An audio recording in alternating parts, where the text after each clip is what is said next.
नमस्कार, कच्चा चिट्ठा में आपका स्वागत है और मैं हूं आपके साथ दिव्या सिंह।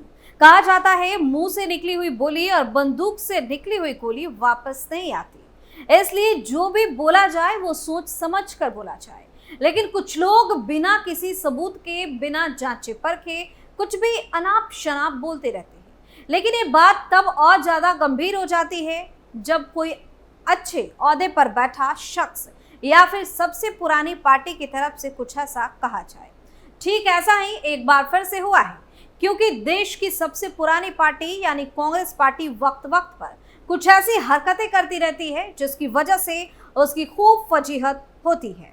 तो क्या कुछ है पूरा मामला जिसकी वजह से एक बार फिर कांग्रेस पार्टी मुसीबत में फंस गई है, इसी का पूरा कच्चा चिट्ठा खोलते हैं। कांग्रेस ने फिर फैलाया बड़ा झूठ, पीएम मोदी पर झूठ का पर्दाफाश। रक्षा मंत्री को लेकर फैलाया झूठ, कांग्रेस बनी झूठ फैलाने की फैक्ट्री। राजनीति में तथ्यों का पता लगाए बिना किसी झूठ को फैलाना अब सामान्य हो गया है और कांग्रेस इसे बहुत अच्छे से कर भी रही है। जैसे ताजा उदाहरण की बात करें तो केरल कांग्रेस ने झूठ फैलाया कि नरेंद्र मोदी और राजनाथ सिंह का नाम मार्गदर्शक मंडल में रख दिया गया है। इसके बाद अनुमान लगाए गए कि शायद ये इस तरफ इशारा है कि फ्लोर टेस्ट फेल होने वाला है। ट्वीट के साथ एक लिंक भी लगाया गया जो भाजपा की साइट का था। अब उनके इसी ट्वीट के बाद भाजपा प्रवक्ता शहजाद पूनावाला ने इस पर बयान दिया है। उन्होंने कांग्रेस की झूठ की पोल खोलते हुए तथ्यों से अवगत कराया। उन्होंने बताया कि 26 अगस्त 2014 को मार्गदर्शक मंडल में 5 लोगों को शामिल किया गया था। श्री अटल बिहारी वाजपेयी, श्री नरेंद्र मोदी, श्री लाल कृष्ण आडवाणी, डॉक्टर मुरली मनोहर लाल जोशी और राजनाथ सिंह। उन्होंने कहा कि जहां से कांग्रेस ने नरेंद्र मोदी और राजनाथ सिंह के मार्गदर्शक मंडल में शामिल होने वाली बात उठाई है, वहां पर वो इस प्रेस रिलीज को भी देख सकते थे जिसमें यह बात है कि नरेंद्र मोदी और राजनाथ सिंह पिछले 10 साल से मार्गदर्शक मंडल में है। यह कोई अभी का फैसला नहीं है। उन्होंने कहा कि कांग्रेस पूरी तरह से झूठ बोलने की फैक्ट्री बन गई है। इस रिलीज में साफ तौर पर 26 अगस्त 2014 की तारीख में 5 नेताओं के नाम लिखे गए हैं। अजीब बात यह है कि कांग्रेस ने अपने झूठ की बात खुलने के बाद भी अभी तक अपने ट्वीट को हटाया नहीं है। लोग कह रहे हैं कि जब तक झूठ फैलाने के लिए इन्हें कोर्ट तक नहीं घसीटा जाएगा तब तक ये इसी तरीके की हरकत करते रहेंगे। वैसे आपको बता दें कि ये पहली बार नहीं है जब कांग्रेस पार्टी पर झूठ फैलाने का आरोप लगा। इससे पहले भी कई तरह के आरोप कांग्रेस पार्टी पर लग चुके हैं। सबसे पहले बात करते हैं कर्नाटक कांग्रेस की। दरअसल प्रधानमंत्री नरेंद्र मोदी देश की राजनीति को एक नई दिशा दे रहे हैं जिसमें लोक लुभावन, भ्रष्टाचार, लोभ लालच, फ्री की गारंटी के लिए कोई स्थान नहीं है। पीएम मोदी के नेतृत्व में आज केंद्र सरकार की योजनाएं समूचे देश के लिए होती हैं, वही कांग्रेस के लिए भ्रष्टाचार ही सब कुछ है। आजादी के बाद अब तक उन्होंने यही काम किया है और यही वजह है कि गांधी परिवार के पास बिना किसी बिजनेस की अकूत संपत्ति भी है। आज जिन राज्यों में कांग्रेस की सरकारें हैं वहां भ्रष्टाचार का ही बोलबाला है। कर्नाटक में मई 2023 में कांग्रेस की सरकार बनी। रेवड़ी कल्चर यानी कि फ्री की 5 गारंटी के झांसे में आकर लोगों ने कांग्रेस को जिता दिया, लेकिन अब जनता पछता रही है। कर्नाटक में कांग्रेस ने सरकार बनते ही हाथ खड़े कर दिए और कहा कि कांग्रेस की 5 गारंटी को पूरा करने के लिए 40,000 करोड़ रुपए अलग रखने पड़े हैं, इसलिए अब विकास के लिए पैसा नहीं है। कांग्रेस ने चुनाव के समय फ्री बिजली का वादा किया था, लेकिन अब उसने लोगों को बिजली कटौती झेलने के लिए तैयार रहने को कहा है। कुछ इलाकों में तो 4-4 घंटे बिजली कटौती हो रही है, जिससे उद्योग धंधे पूरी तरह से प्रभावित हो गए हैं। कांग्रेस ने मई 2023 में सरकार बनाते ही जनता से कहा था कि 200 यूनिट से कम खपत होने पर 1 जून 2023 से बिजली बिल न भरे। हालांकि सरकार ने इसके लिए गृह ज्योति मुफ्त बिजली योजना अगस्त 2023 में शुरू की। इस पर सालाना करीब 14,500 करोड़ का खर्च आने का अनुमान है। कांग्रेस ने पहले कहा कि 200 यूनिट बिजली फ्री देंगे और अब कह रही है कि बिजली में कटौती होगी।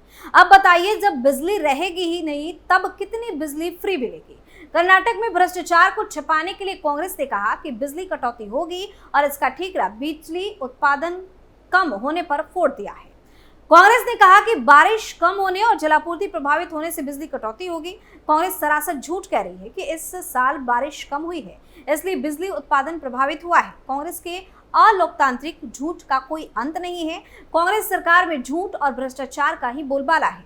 कर्नाटक के लोगों के पास एक ऐसी सरकार है जो चुनाव के दौरान कर्नाटक के लोगों के किए गए वादे से पीछे हट रही है। रेवड़ियों का वादा करके सत्ता में आई कर्नाटक की कांग्रेस सरकार जनता के पैसे की बर्बादी के नए आयाम बना रही है। कर्नाटक सरकार अब पूर्व प्रधानमंत्री राजीव गांधी की तांबे की प्रतिमा पर 1 करोड़ रुपए खर्च करने जा रही है।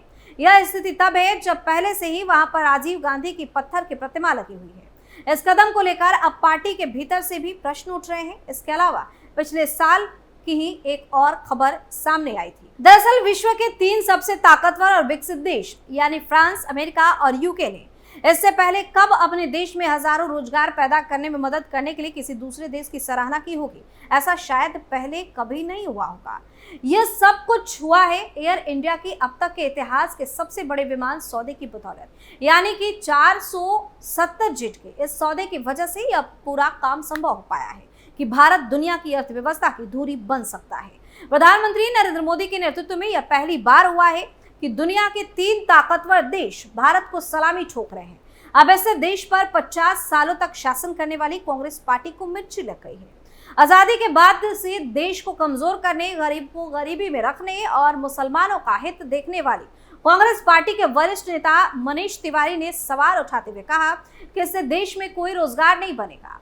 कांग्रेस पार्टी के वरिष्ठ नेता मनीष तिवारी जब यह सवाल उठाते हैं कि इससे देश में कोई रोजगार पैदा नहीं होगा, तो उन्हें सोचना चाहिए कि जब देश में 470 से अधिक विमान आएंगे तो उसके लिए pilot support staff, air hostess, विमान क्रू मेंबर और मेंटेनेंस जॉब जैसे विमान के रखरखाव के लिए भारी संख्या में इंजीनियर और कर्मचारियों की जरूरत भी होगी। क्या इससे रोजगार पैदा नहीं होगा? यह निहायत मूर्खता की बात है कि 470 विमान आ जाएंगे और देश में कोई रोजगार नहीं पैदा होगा।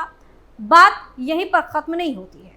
हद तो तब हो गई जब कांग्रेस की प्रवक्ता सुप्रिया श्रीनेत ने ही झूठ फैलाना शुरू कर दिया। दरअसल प्रधानमंत्री नरेंद्र मोदी के पिछले 9 साल के शासनकाल में कांग्रेस मुद्दा विहीन हो गई है। उसके पास सरकार की आलोचना करने के लिए कोई ठोस मुद्दा है ही नहीं। यहाँ तक कि कांग्रेस के नेता और उसके कार्यकर्ता अध्ययन और मेहनत करना भूल गए हैं। वे सरकार पर आरोप लगाने और चुनौती देने से पहले पूरी तरह से होमवर्क भी नहीं करते हैं। इसलिए कांग्रेस और उसका पूरा इकोसिस्टम झूठे, बेबुनियाद और मनगढ़ंत आरोपों के आधार पर सरकार को घेरने की कोशिश करते हैं। इसका परिणाम यह होता है कि उनका झूठ पकड़ा जाता है और उन्हें सार्वजनिक रूप से उपहास का पात्र बनना भी पड़ता है। फिर भी झूठ बोलने का उनका यह सिलसिला जारी रहता है। अब कांग्रेस प्रवक्ता सुप्रिया श्रीनेत का झूठ पकड़ा गया है। दरअसल प्रधानमंत्री नरेंद्र मोदी ने 8 फरवरी 2023 को लोकसभा में राष्ट्रपति के अभिभाषण पर धन्यवाद प्रस्ताव पर हुई चर्चा का जवाब दिया, जिसमें उन्होंने अपनी 1992 की एकता यात्रा और उस समय उनके सामने मौजूद चुनौतियों का जिक्र किया। इसके बाद कांग्रेस प्रवक्ता सुप्रिया श्रीनेत ने ट्वीट पर तंज कसते हुए कहा कि मैं भी जम्मू कश्मीर यात्रा लेकर गया था। पीएम मोदी, यह अलग बात है कि जम्मू से कश्मीर बस के फर्श पर छुपकर दुबक कर पहुंचे थे, जिसके अंदर दम है, करे इसका खंडन। पत्रकार से राजनेता और कांग्रेस प्रवक्ता बनी सुप्रिया श्रीनेत को यह अंदाजा नहीं था कि उनका यह झूठ पकड़ा जाएगा और उसका खंडन हो जाएगा। पत्रकार सुशांत सिन्हा ने सुप्रिया श्रीनेत की चुनौती को स्वीकार किया और अपनी पाठशाला में उनके झूठ की पोल खोलते हुए जमकर क्लास लगा दी।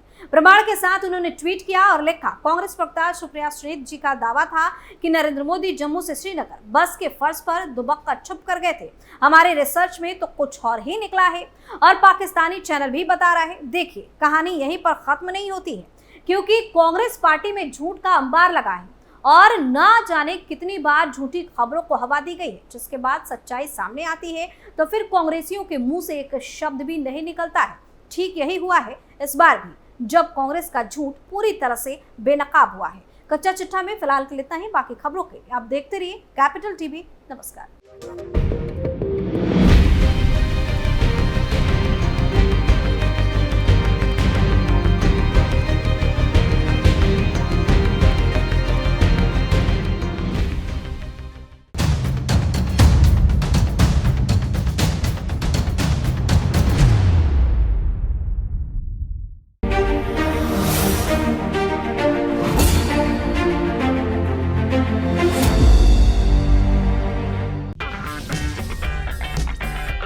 अगर आपको हमारा वीडियो पसंद आया हो तो इसे लाइक करें, हमारे चैनल को सब्सक्राइब करें और हाँ, बेल आइकन दबाना ना भूलें ताकि आप तक हमारे वीडियो की नोटिफिकेशन पहुंचती रहे। आप अपना सुझाव हमें कमेंट बॉक्स में दे सकते हैं हमारे साथ जुड़ने के लिए शुक्रिया।